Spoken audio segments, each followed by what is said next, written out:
छोटे से ब्रेक के बाद एक बार फिर आपका स्वागत है न्यूज 24/7 तक। मैं हूं आपके साथ निशा नंदू। आइए रुक करते इस वक्त की बड़ी खबर की ओर। अमित शाह का दौरा पहली बार एमपी में विधानसभा चुनाव के बाद होगा। स्वागत की तैयारी उमंग उत्साह के साथ होगा। विधानसभा में कार्यकर्ता को मोटिवेट उत्साहित किया। विधानसभा में सर्वाधिक वोट शेयर मिला।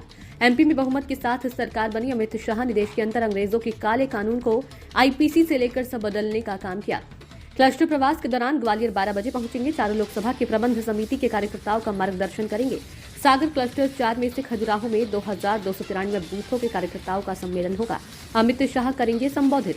बुंदेलखंड की जनता के लिए सौभाग्य है, कांग्रेस खजुराहो से भाग गई है, मैदान छोड़ के भागी है। सपा जिसके पास 1% वोट नहीं है उसको सीट दी गई। खजुराहो लोकसभा में प्रत्येक बूथों को जीतने का संकल्प है। अमित शाह का मार्गदर्शन बूथ के कार्यकर्ताओं को मिलेगा।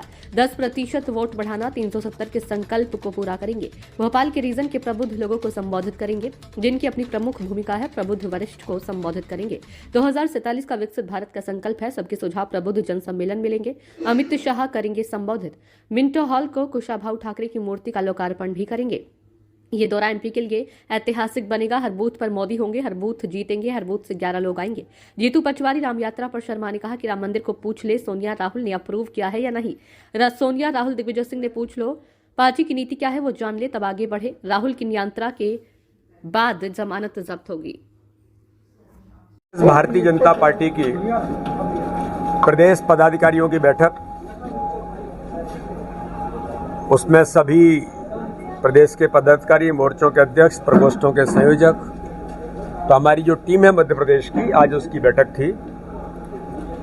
राष्ट्रीय अधिवेशन के बाद माननीय प्रधानमंत्री जी का मार्गदर्शन, माननीय राष्ट्रीय अध्यक्ष जी का मार्गदर्शन, माननीय अमित शाह जी का मार्गदर्शन, और उस निमित्त लोकसभा के चुनाव की तैयारी की दृष्टि से हम पहले से काम पे तो लगे ही हैं, लेकिन माननीय प्रधानमंत्री जी के मार्गदर्शन में हर बूथ पर 370 वोट बढ़ाना, डॉक्टर श्यामा प्रसाद मुखर्जी के बलिदान धारा 370 के लिए जो हुआ, तो उस भाव के साथ हर बूथ पर डॉक्टर श्यामा प्रसाद मुखर्जी को 370 वोटों का समर्पण भारतीय जनता पार्टी के सभी कार्यकर्ता अपनी अथक मेहनत और परिश्रम से करेंगे। जो 10% वोट शेयर का हमारा संकल्प है, इसको लेकर के आज सभी पदाधिकारियों ने व्यापक तौर पर तैयारी, आज माइक्रो मैनेजमेंट के साथ हम इस चुनाव में प्रत्येक बूथ पर चुनाव लड़ने के संकल्प के साथ और प्रत्येक बूथ पर जीत हासिल करेंगे। इस पर आज हमने तैयारी शुरू की है। जिस प्रकार से गांव चलो अभियान था, गांव चलो अभियान में हम लगभग 53,000 से ऊपर गांव के अंदर भारतीय जनता पार्टी के कार्यकर्ता पहुंचे। उसी प्रकार से 25 तारीख से 4 मार्च तक, जिसमें मध्य प्रदेश ने 2, 3, 4 मार्च को मध्य प्रदेश के प्रत्येक हितग्राही तक जो केंद्र सरकार, राज्य सरकार की योजनाओं के लाभान्वित हमारे हितग्राही, जो हमारी ताकत है, उनसे संपर्क का अभियान भारतीय जनता पार्टी करेगी। आज की बैठक में हमारे प्रदेश के प्रभारी लोकसभा के डॉक्टर महेंद्र जी, सह प्रभारी सतीश उपाध्याय जी और सभी लोग आज बैठक में उपस्थित रहे। सभी मोर्चों ने भी अपनी तैयारी की है और सब मिलकर के माननीय मुख्यमंत्री जी उद्घाटन सत्र में उपस्थित थे, उनका भी मार्गदर्शन हमें मिला है। तो व्यापक तौर पर तैयारी के साथ हम मैदान में उतरे हैं। सर, ईवीएम का विरोध करने पे दिग्विजय सिंह की गिरफ्तारी हुई है। प्रकार से उनकी भूमिका बनती है।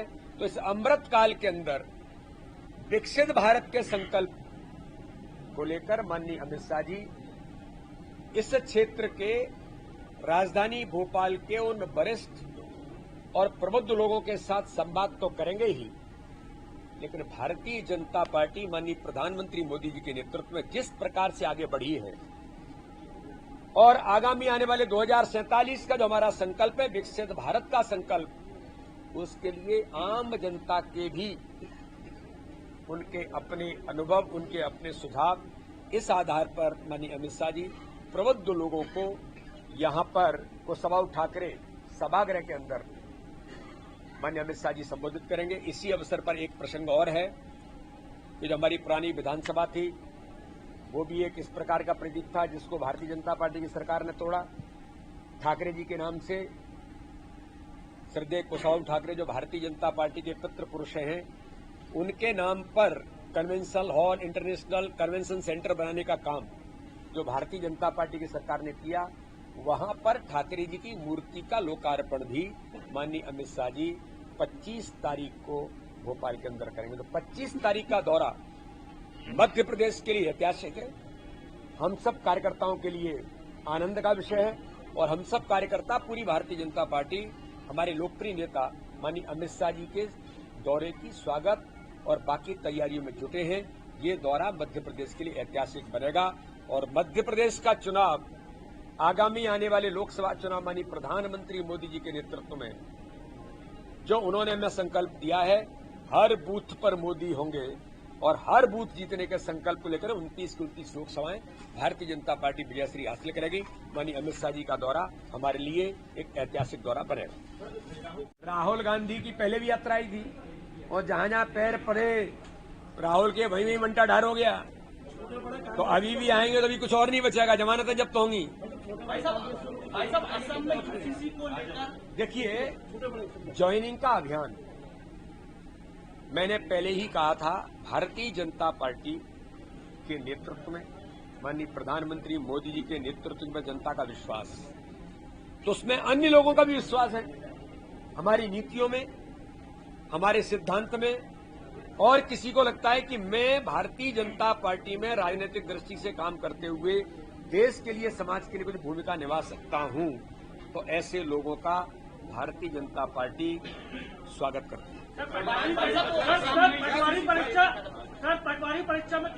नहीं, 2293 तो बूथ हैं, हर बूथ से 11 लोग।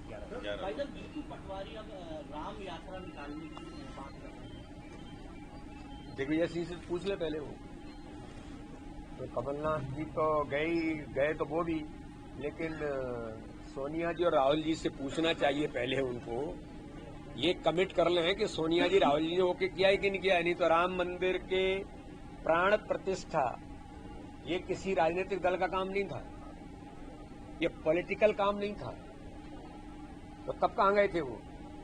ये दोहरा चरित्र, कम से कम ऐसे जो नए लोग आए हैं इन्हें तो सोचना चाहिए दोहरा चरित्र तो न रखें, पहले उनकी पार्टी की नीतियां क्या हैं, उनकी पार्टी चाहती क्या है, तब आगे बढ़ो। दोहरा चरित्र तो मध्य प्रदेश की जनता ने क्या देश में देखा है, और कांग्रेस अप्रासंगिक हो गई है, मध्य प्रदेश तो पलायन करने लग गई है।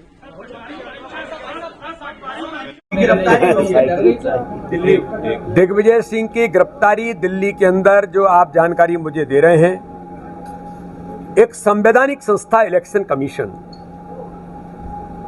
और देश संविधान से चलता है, और संवैधानिक संस्था में चुनाव जैसा ईवीएम को लेकर के आप केवल अनर्गल देश को गुमराह करने का काम कर रहे हैं, संवैधानिक संस्था पर प्रश्न खड़ा कर रहे हैं, तो ये दिग्विजय सिंह की फितरत है।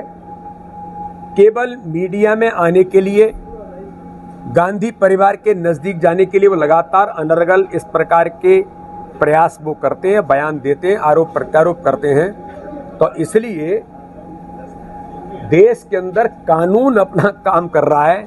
तो आज जो मुझे बता रहे हैं कि जो उस पर उनकी जो गिरफ्तारी दिल्ली पुलिस ने की है, तो दिल्ली पुलिस कानून व्यवस्था को बनाने के लिए जो आवश्यक हुआ वो कदम उठा रही होगी।